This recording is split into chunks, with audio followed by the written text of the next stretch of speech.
भाई साहब, क्या हुआ? क्या ऐसा अचानक हुआ रात में कि जो आपके होश उड़ गए या कुछ भी? रात में पुलिस आई हम्म, 1:30 बजे करीब। वो तो ऐसे पकड़ ले गए थे, कोई बहुत बड़ा क्राइम कर गया है। भारत के एक वैश्विक आयोजन को अपनी गंदी और नंगी राजनीति का अखाड़ा बना दिया। तक शांतिपूर्ण प्रदर्शन से प्रधानमंत्री इसलिए डरते हैं क्योंकि इनके शब्दकोश में लोकतंत्र नाम का शब्द नहीं है। जब से मोदी जी आए, जब से हमने कपड़े पहने, वरना हम तो नंगे भूखे नंगे घूमते थे। हमारे तन पे ना कपड़े थे, ना पेट में अन्न था। आजाद ज्वेलरी मध्य प्रदेश का सबसे बड़ा ज्वेलरी शोरूम एवं गोल्ड, डायमंड, सिल्वर का सबसे शानदार कलेक्शन और सबसे कम दाम का वादा, तिली तिराहा, राजघाट रोड, सागर। एआई इम्पैक्ट समिट में देश का अपमान हो गया जब कुछ कांग्रेस अर्धनग्न प्रदर्शन करते हुए पहुंच गए। गलगोटिया विश्वविद्यालय की करतूत से देश का अपमान नहीं हुआ, लेकिन कांग्रेस के अर्धनग्न प्रदर्शन से देश का बेजा अपमान हो गया। तमाम मीडिया चैनल इसे बेजा अपमान बता रहे हैं। गलगोटिया पर क्या कार्रवाई हुई किसी को नहीं मालूम, लेकिन कांग्रेस के इन नेताओं पर बड़ी बड़ी धाराएं लगाकर मध्य प्रदेश के ग्वालियर के 3 नेताओं को दिल्ली पुलिस उठा ले गई है। एआई इम्पैक्ट समिट में यूथ कांग्रेस के कार्यकर्ताओं ने शर्टलेस प्रदर्शन किया था, जिसके बाद यूथ कांग्रेस पर लगातार कार्रवाई की जा रही। गिरफ्तार कार्यकर्ताओं पर शत्रुता को बढ़ावा देने और राष्ट्रीय एकता को नुकसान पहुंचाने वाले बयान देने का आरोप लगाया।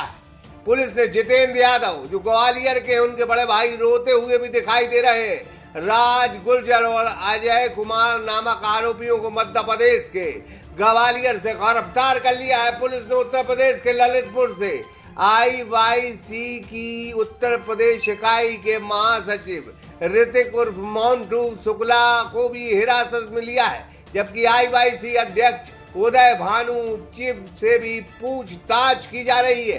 पुलिस ने भारतीय न्याय संहिता की धारा 196 धर्म, जाति, जन्म स्थान, निवास स्थान, भाषा आदि के आधार पर विभिन्न समूहों के बीच शत्रुता को बढ़ावा देना और सद्भाव बनाए रखने में हानिकारक कार्य करना तथा 197 राष्ट्रीय एकता के लिए हानिकारक आरोप और बयान के अलावा कई और धाराएं नेताओं पर लगाई हैं।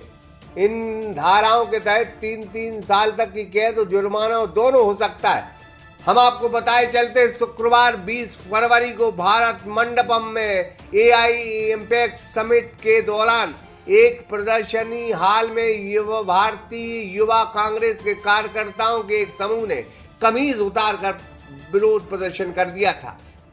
वे ऐसी टी शर्ट लेकर घूम रहे थे जिन पर सरकार और भारत अमेरिका व्यापारी समझौते के खिलाफ नारे छपे थे।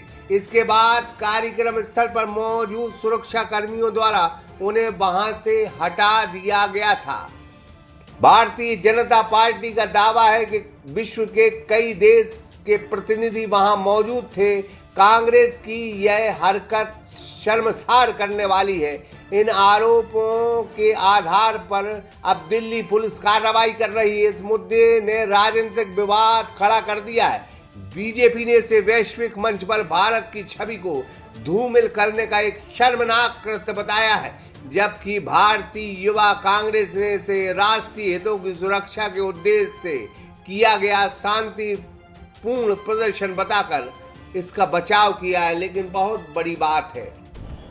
भाई साहब, क्या हुआ? क्या ऐसा अचानक हुआ रात में कि जो आपके होश उड़ गए या कुछ भी? रात में पुलिस आई 1:30 बजे करीब। वो तो ऐसे पकड़ ले गए थे, कोई बहुत बड़ा क्राइम कर गया है। अच्छा, तो ये भावुकता के पल आप जो आ रहे हैं अभी, अचानक से ऐसा क्या हुआ कि कितनी बार पुलिस आई? रात में आई साहब 1:30 बजे उसको मतलब ऊपर चढ़ गए 2-3 इस लोग को फांद के यहाँ लव लगा था। ऐसा कोई वो नहीं था, हमको कुछ तो पता ही नहीं था। ऊपर पहुंच गए, अरे गेट खोलो, गेट नहीं खोल रहे तुम, इतनी देर हो गई, ये हो गया वो गया, मतलब एक धौस झपट सी दादागिरी सी। थोड़ी देर वो CSP साहब खड़े थे, बोले आप गेट खोलो। ऊपर सारे कमरों ऊपर चले गए, उसको ले आए पकड़ के, 1-2 चांटे भी मार दिए उसने। फिर ले गए और सुबह फिर वो ले गए, बोले आप थाने आ जाओ। मैं कहाँ आया भैया बता दो। बोले यूनिवर्सिटी थाने आ जाओ। तो मैंने भैया को फ़ोन कर दिया और कुछ नेता भी आ गए थे, तो फिर वो थाने पहुंच गए।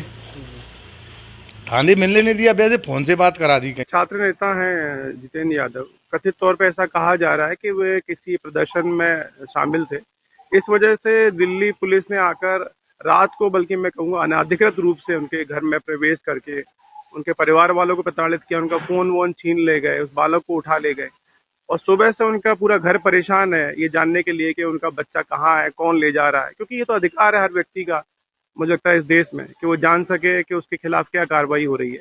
अभी कथित तौर पे जो चीजें कही जा रही हैं, बल्कि अब हम एक बार मानते भी हैं कानूनी रूप से आरोपी भी हो सकता है शायद वो, लेकिन जिस प्रकार का माहौल पूरे देश में हो गया, अराजकता का, कोई भी आ रहा है गुंडागर्दी कर रहा है।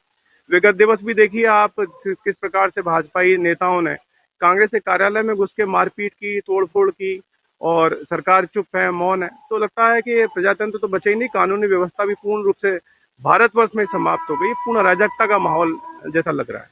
क्या नाम था युवक का और किस पद पे था? जितेंद्र यादव वो प्रादेशिक स्तर के नेता है, अभी वो IYC इंडियन यूथ कांग्रेस में काम कर रहे हैं, वो जो हमारे नेता है। क्या आरोप लगाए गए इस पे? नहीं, अभी तो कुछ स्पष्ट ही नहीं किया, पुलिस के द्वारा कोई स्पष्टीकरण नहीं दिया गया, बस सीधे अनाधिकृत रूप से उठा लिया गया। क्या आरोप है क्या नहीं, उनके परिवार तक को सूचित नहीं किया गया।